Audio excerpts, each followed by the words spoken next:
ह्रीङ्कारासनगर्भितानलशिखाम् सौक्लीम् कलाम् बिभ्रती सौवर्णाम्बरधारिणीम् वरसुधा दौताम् त्रिनेत्रोज्ज्वलाम् वन्दे पुस्तकपाशमङ्कुशधराम् स्रग्भूषितामुज्ज्वलाम् त्वाम् गौरीम् त्रिपुराम् परात्परकलाम् श्रीचक्रसञ्चारिणी।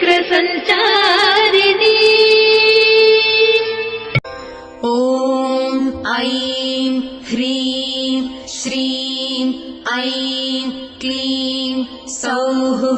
ॐ नमस्त्रिपुरसुन्दरी हृदयदेवी शिरोदेवी शिखादेवी कवचदेवी नेत्रदेवी अस्त्रदेवी कामेश्वरी